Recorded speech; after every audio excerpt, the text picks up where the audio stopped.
Muallimning bir kuni loyihasi orqali turli ustozlar faoliyatini yoritib kelmoqdamiz. Bugun esa inklyuziv ta'limni yo'lga qo'ygan, imkoniyati cheklangan bolalar bilan mehr va sabr ila ish olib borayotgan ustoz Yoqutxon Saboyeva haqida so'z yuritamiz.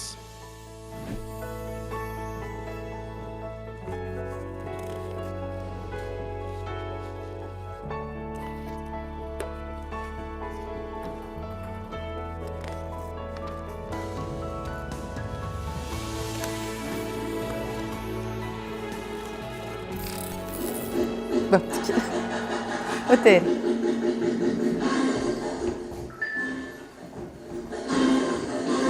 O'ting.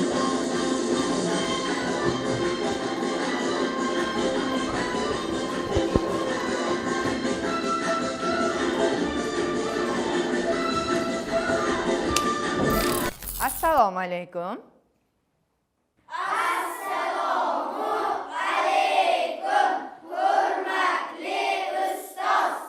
Bugungi darsimizni mana quvnoq musiqa va quvnoq salomlashish bilan boshladik.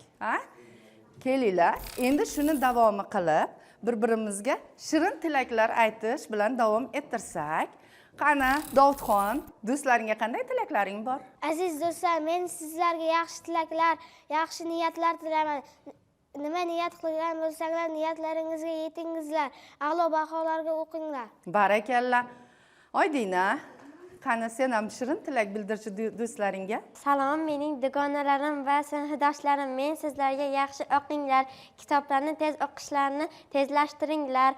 Qanday kasbni egallamoqchi bo'lsangizlar, o'sha kasbni egasi bo'lib yuringlar. Rahmat, barakalla. Abdulvoris, sen ham o'z tilaklaringni bildirchi do'stlaringga. Do'stim, senga uzoq umr tilayman. Ota-onangning baxtiga sog' bo'l. Ota-onang ham sening baxtingga sog' bo'lishsin. Barcha yaxshi tilaklarim sen uchun. Barakalla. Rahmat hammanglarga. Mana shirin tilaklarni ham bildirdik. Darsimiz nima edi? O'qish savob. Har bir ishimizni chuqur nafas olib keyin boshlashimiz kerak, ha? Bolalar, buning uchun biz sizlar bilan bitta o'yin o'ynaymiz. Bu o'yinimizda bizga mana bunday bir martalik suv ichadigan idishlar kerak. Mana hammangizni oldingizda turibdi va buni ichida nima turibdi? Fakchalar. Hammamizni qaychimiz bor, ha? Hozir qaychilarimizni olamiz. Men bilan birgalikda bajarasiz. Bu idishimizni og'zi ochiq tomonni pastga qaratib olamiz. Fakchalarni qo'yib turing. Endi pastki qismidan oxiriga yetkazmasdan 2 sm yoki 3 sm-likda kesib chiqasiz. Mana qani men bilan birga bajaring mana shu holatni.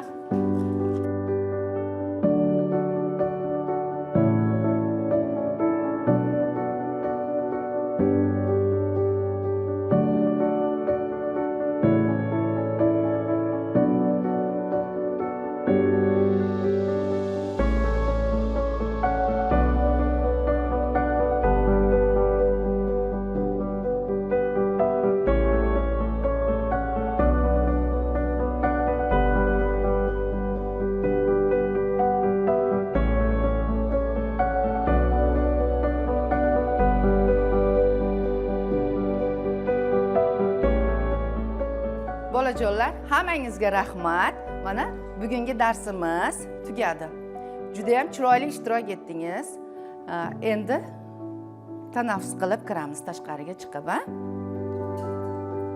O'rta chiqaveringlar.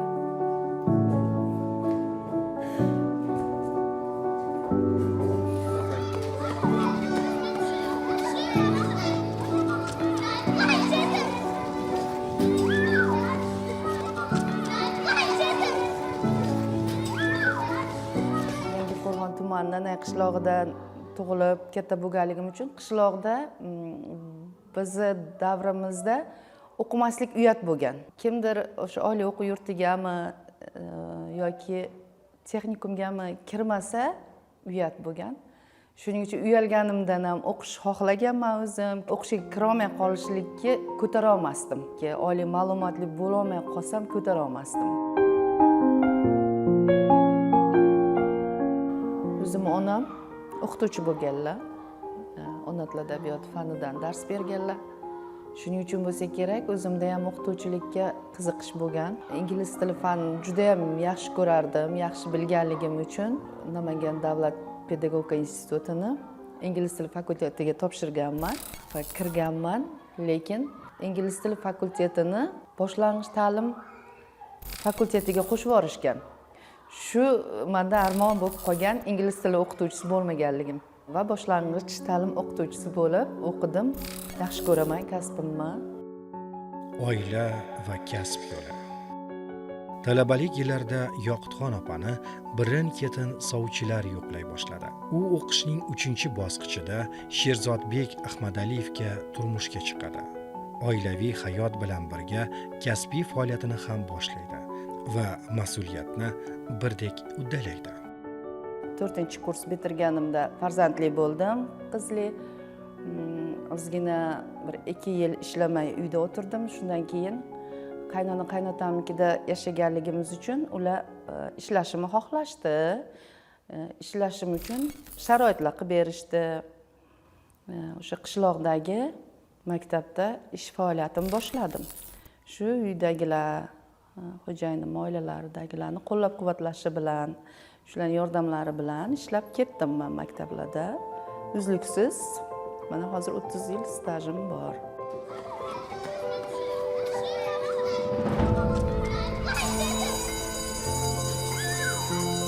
Bolalar hademay kelib qolishadi. Darsga kirishlari kerak. Siz bilan suhbatni keyin davom ettirsak.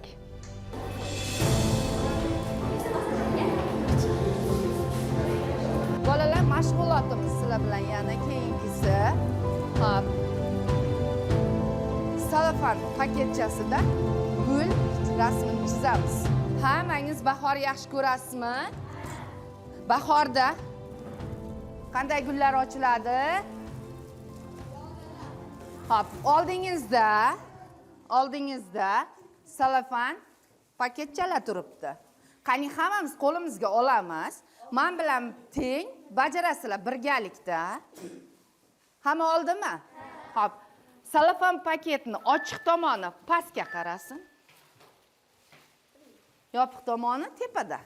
Hop, endi tepa qismini mana g'ijimlaymiz. Yarmini va mana shu joyini tugamiz. Hamma buni uddalay olaydi. Mana. Hozir Mahmudjon sen bilan yordamlashib o'zim birga bajaraman, o'g'lim, bo'ptimi? Hop, mana tugun hosil bo'ldimi? Hammada. Qani ko'raychi, hamma ko'rsatsinchi. Voy, barakalla. Endi buni teskari tomonga o'giramiz. Ya'ni tugun ichkarida qolishi kerak. Mana oldimizda oq listlarimiz ham turibdi. Rasm daftar varaqlarimiz. Hop, buni mana idishcha holatiga keldimi? Ichiga yana uflaymiz. Va mana bunday qilib tuksak, sharcha hosil bo'ldimi? Endi buni tayyorlagan rangimizga botiramiz. Mana botirib to'kildimi? Oldimizdagi oq listga tekizamiz. Va buni 6 ta xohlaganingizcha tekizishingiz mumkin. Nimani ochroq tayyorlabsizlar-da, aytdim, to'q bo'lsin dedim, rangi to'q.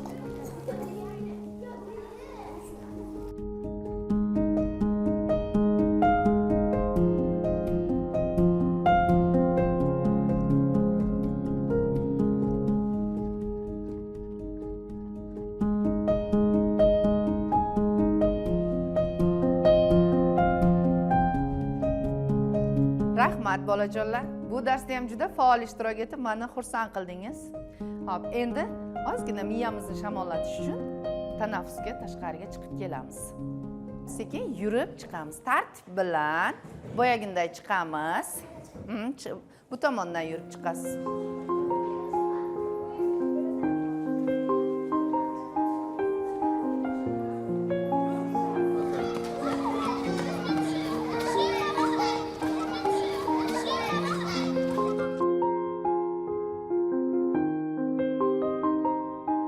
Qishloqda 51-o'rta ta'lim maktabida yakka tartib o'qituvchisi bo'lib ish boshladim.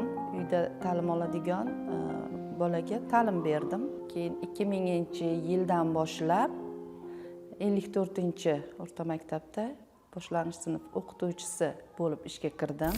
12 yil ishladim shu maktabda va 2014-yilda eng kuchli orzuim bo'lgan nimagadir ichimdan shu narsa mani qanaqadir shaharga intilishimga kuchli bir nimam bor edi, qiziqishim.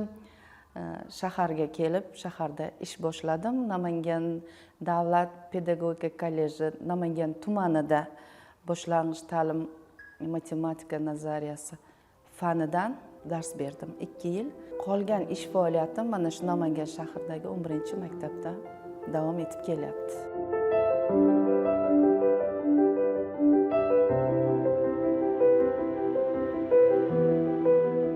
O'zim mana shu haqida juda ko'p o'ylayman. Chunki qishloq maktabida ishlab yurganimda ham bitta o'quvchim skolyoz bo'lgan.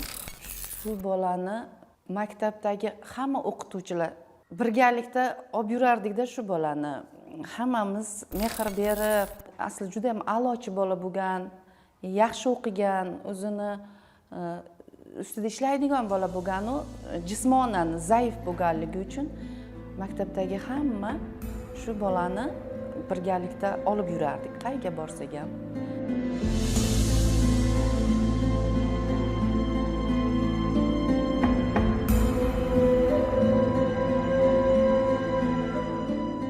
Shu bolalar bilan o'qib, ishlab yurib bir narsani tushundimki, mehr nimaligini, shu bolalar bilan ishlaganingizda ular bilan qanday qilib muomala qilish kerakligini va boshqa bolalarni ham shu bolalarni kamsitmaslikka o'rgatish kerakligini juda ham chuqur tushundim. Juda ham qalbi nozik bo'ladi bu bolalarni. Arzimagan gapingiz juda ham ta'sirlanib ketishadi.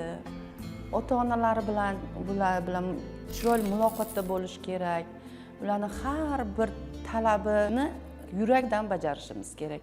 Har bir ota-ona sog'lom bo'lsa ham, inklyuziv bo'lsa ham, bolam maktabda eng zo'ri bo'lish kerak deb olib kelishadi. Eng faol o'quvchilar qatorida olib yurishimizni xohlashadi. Biz ham shunday qilamiz. Inklyuziv ta'lim jarayoni.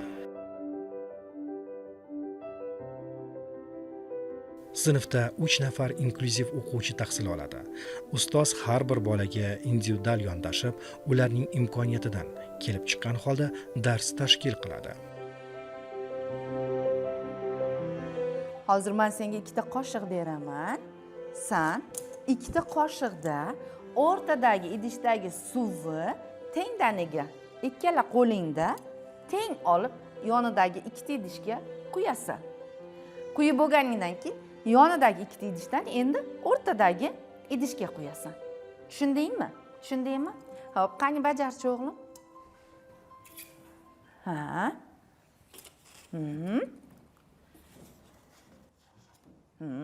Bajaraver. Barakalla. Barakalla. Ha. Mana bir pasda faollashyapsan. Bunda 2 miya yarim sharing tengdaniga ishlaydi. Bo'ldi. Endi chekadagi suvlarni o'rtaga quy. Qoshiqlarda teng olgin. Ikkalasida ham suv olishga harakat qilgin, ha? Ishlayver. Men kiyimingga suv tommasligi uchun qarab turaman.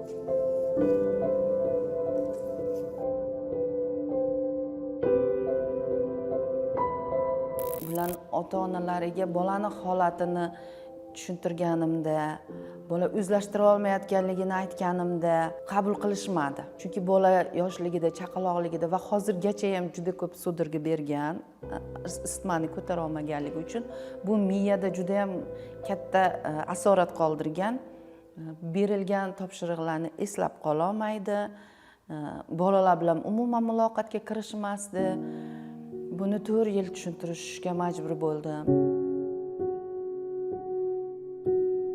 Oxir bu yil o'zlari qandaydir tushunib qolishib, shu bu yil keyin inklyuziv ta'limga tortishga ruxsat berishdi. Hozir juda ham o'zgarish katta bu bolada. Keyingi qizim Diyora 1-sinfda kelgan. Juda ham tortinchoq bo'lgan bu ham. Lekin sinfdosh qizlar xuddi o'z singillariday olib yurib, birga o'qishdi, yozishlarida yordam berishdi. Hamma narsasida qizlarim tengma-teng yordam berishganligi uchun o'zlashtirish ancha yaxshi bo'ldi bu qizni ham. Keyingi o'quvchim Mohlaroy internat maktabdan keldi. Juda ham qo'rqoq shunaqa xarakterida bo'lgan. Oldiga borib gapirsam ham o'zini olib qochar edi.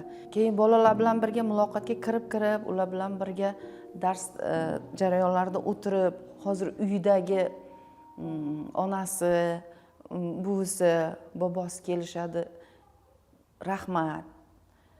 Qizimizda juda ham katta o'zgarish bo'lgan deyshadi. Bularga, uydagilarga foyda bo'lgan tomoni bolalar bilan, umuman atrofdagilar bilan muomala qilishni o'rgandi. Men dars beraman, yonimga kelib, men bilan tengma-teng o'qituvchi bo'lib, birga xuddi ishlaydiganda shunaqa holatga kirdi shunaqa. O'zgarish juda ham yaxshi. Hozir uchala o'quvchimizda ham o'zgarish juda ham zo'r.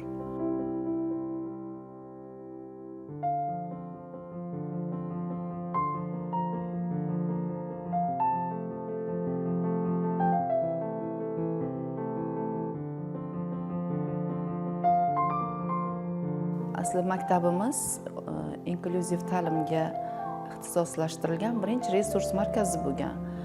Boshqa maktablardagi shunaqa inklyuziv ta'lim bor maktablar kelib bu yerdan axborot olib ketishardi. Inklyuziv ta'limga tortilgan bola eshikdan kirgandayoq bolalar birinchi ajablanib qarashni boshlashadi. Chunki ularda har xil holatlar borda. Buni oldini tezlik bilan olmasak o'zimizga qiyin bo'lib qoladi. Bolalarga buni juda ham chuqur tushuntiraman. Unga yordam berish kerakligini, yonidan uzoqqa ketib qolmaslik kerakligini. Masalan, qiz bola bo'ladigan bo'lsa, sinfdagi qizlarni bog'lab qo'yaman. O'g'il bola bo'ladigan bo'lsa, ko'proq o'g'il bolalarni. Birinchi partada o'tiradi bu bolalar. Yonlariga sog'lom bolalarni biriktirib, birga o'tkazib qo'yaman. Hamma narsasida yordam berishadi, lekin kamsitmaslik kerakligini juda ham qattiq tayinlayman. Bunaqa holatni ko'rmaganman. Hech ustidan kulishganini yoki biror bir ularning qiliqlarini takrorlab ko'rishganini, bir-birlariga mazax qilib gapirishganini hech ko'rmaganman. Kirish vaqti bo'lib qoldi. Bolalar darsga kirib qolishadi. Suhbatni siz bilan keyin davom ettirsak.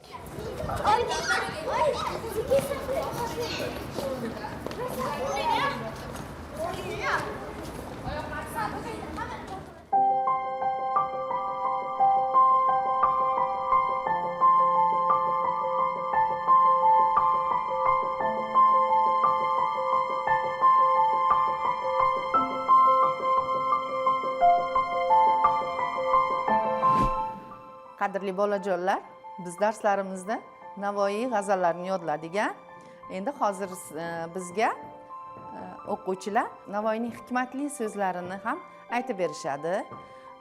Qani, Osimxon boshlang. Aziz bolajonlar, sizlar Navoiy hikmatlaridan bilasizlarmi? Keling, men aytaman, sizlar davom ettirasiz.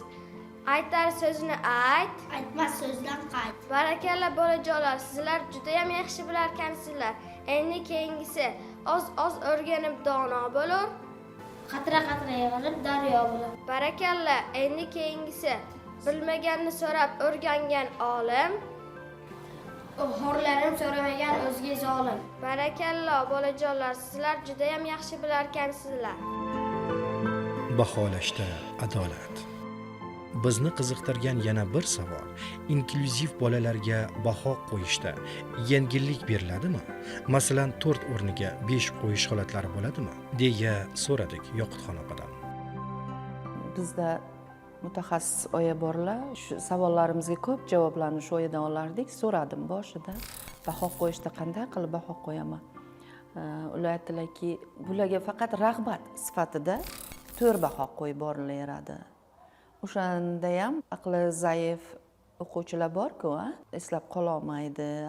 Asli 3 qo'yish kerak, lekin rag'bat qilib har bitta ularni takrorlayotgani, sizdan o'rganganini qaytarib aytib berayotganini hisobga olib, rag'bat sifatida 4 baho qo'yaman. Bu o'zimning shaxsiy uslubim.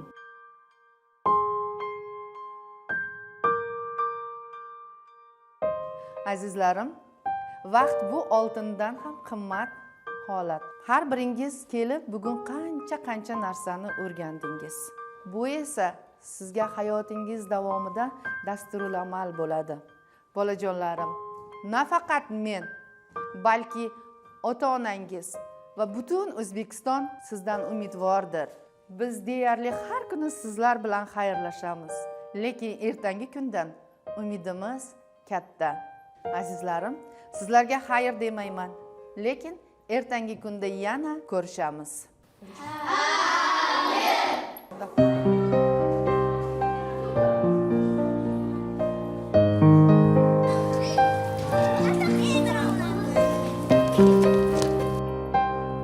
Siz ham nima? Abdurahmon, she'r yaxshi yodlamabsiz. Uyda ko'proq shug'ullaning, mashq qiling. Tez o'qish bo'yicha ham ko'proq. Hop, Oydina, mana yerda ish bo'lyapti qizlar. Hozir o'rnayda Matiz orqasidan u tomonga yuramiz, bo'ptimi? Ha? Chunki mana yerda qurilish bo'lyapti. Hop. Matiz orqasidan yuramiz.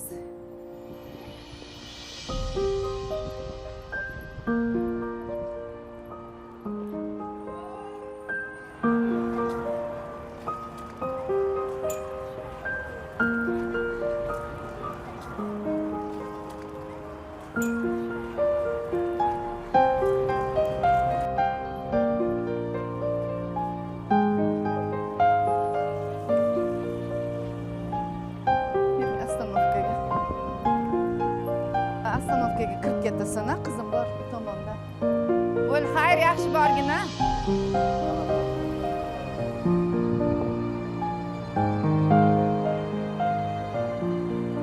Bo'ldi, ketdi.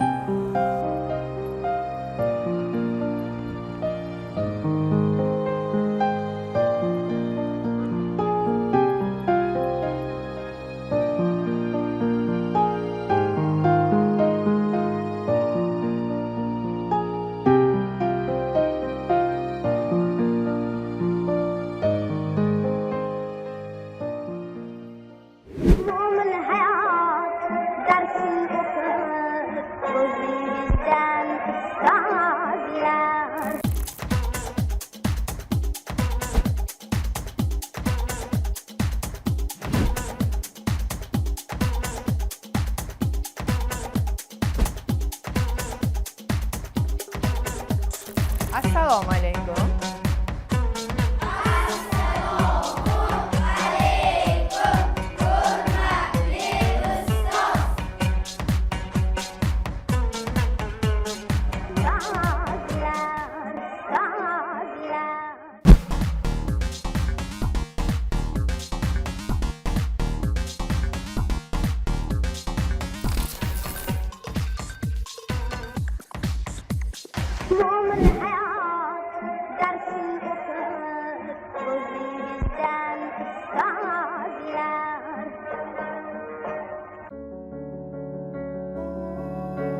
To'g'ri, bu sohani mas'uliyati juda ham katta. Har bir ota-ona o'zini farzandini maktabga olib kelganda o'qituvchiga ishonib topshirib ketadi. Biroq u bolalarning har birini o'ziga yarasha injiqliklari bor. Mana shu mas'uliyatdan kelib chiqib, bu kasbni o'ta sharafli ekanligini va mas'uliyati juda ham baland ekanligini his qilganman. Va yaqinlarimga ham, farzandlarimga ham bu sohani tanlashlariga indamasdan da'vat qilgan bo'lardim. Chunki jajji bolakay unchoqday ko'zlari bilan sizga qarab, sizdan ilm talab qilib tursa, bu baxt emasmi? Baxt emasmi?